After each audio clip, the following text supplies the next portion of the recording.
working on a special story for us here about, one of the first decisions that new parents have to make when they have a baby. Yeah, so having a child is incredibly stressful. Plus then you end up with like judgment from a bunch of other people, and it makes it kind of worse. So as parents, we all have a right to make our own decisions based on what we think is best for our families, like I mentioned, without the judgment from others. And one of the things that people get judged on a lot is the way they feed their babies. I sat down with two highly trained lactation consultants to talk about why there is so much judgment about the way new moms feed their children, regardless if they choose breast milk, formula, or a combination of both. To breastfeed or not to breastfeed? That is the question that no mom ever really needs to answer, except maybe to her healthcare provider. And even then, it can cause stress. The moms who don't want to breastfeed get to say no thank you and never have another conversation about it again. Paula Norcott is an IBCLC, or an international board-certified lactation consultant who supports new moms in their feeding journey, no matter which route they take. It should be a simple decision, but at times it causes unnecessary stress and anxiety for new parents. No one is focusing on maternal mental health. Jamie O'Day, who is also an IBCLC and a registered nurse, is a big advocate for new moms and their mental health. I wanted to speak to both of them about the struggles moms face right from the beginning of their parenting journey and how there is still, for whatever reason, so much judgment around the feeding journey. Feeding is a huge risk factor for mental health. It's the choices around feeding that creates, and the shame and the guilt around feeding that creates so much anxiety for women and families. And sadly, sometimes the judgment starts right when moms enter the postpartum floor. I posed a question on my social media channels asking moms about the judgment they received when it came to their feeding journeys, and some of the responses were a little shocking.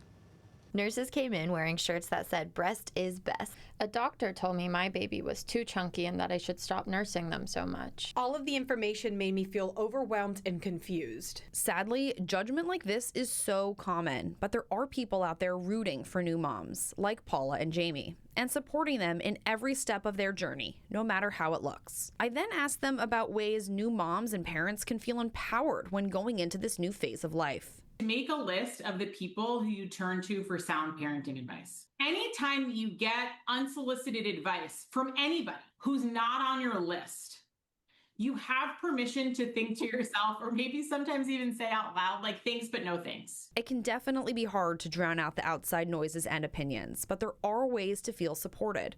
Jamie and Paula are both big fans of prenatal classes and groups. Support groups are the most underrated tool. And they are proven to help. Peer support groups are supported by evidence to improve maternal-child health outcomes. So it's all about support, right? I know in the middle of the night when I was awake with both of my children, I would text Sam, like, how's it going? How's work? Like, thankfully I had, I work with people who wake up in the middle of the night, and sometimes it's hard, you feel alone, especially when people are like judging you. Like, leave moms alone, please. Like, we're just trying to survive the first few months. So I wanted to talk to them about this because, I feel like people hear noise from both sides, and, stop with the judgment. And you mentioned it, but I don't think it can be, nailed down hard enough. People that don't understand this, we're not talking about just, pressure from like family, if you take the friends home, or from other parents' moms. We're talking about while you're still in the hospital, from consultants that come into the room to, and sometimes, pressure you about the way to feed your baby. Right, and you get pressure both ways. I had some of the responses I received on social media, people were either pressured into nursing or pressured to stop nursing because, you heard one of the responses there, oh, your baby's too chunky. Like, can you just leave us be, please? We're doing the best we can. I know. We're at a point where a lot of our friends are becoming parents for the first time, and it's not one size fits all. Every friend I talk to, has a different story. So I think it's great that you reached out and talked to them, and after those comments you got on social media, it is wild. I have a lot of opinions on a lot of motherhood things. Well, and you're going to be sharing that, right? With more mother stories, That's right. So every Wednesday, we're going to have a story that I air on ARC, a package, but it's accompanying a full 45-minute or so-ish conversation. We are launching a mothering parenthood podcast. and you'll hear all of the opinions that I have to say on tons of different topics. But we're going to be interviewing, content creators and doctors and experts and really anybody in the motherhood space about just sort of different aspects of parenthood, sort of vent sessions, gripes we have with things, why didn't I know this or that, or just kind of like a little vent session. And we're going to be airing them every week, wherever you get your podcasts. Starting when? Starting tomorrow. Probably should have said that first. And where can people find it? What's the name of it? Anywhere you can get your podcasts. It's called Weathering Parenthood. So we still get the meteorological aspect of things, and we're just trying to get through it together, and we're excited. So Weathering Parenthood, anywhere that you get your podcast, also on YouTube, and on our station website, you'll see it there too, cbs12.com. So we're very excited.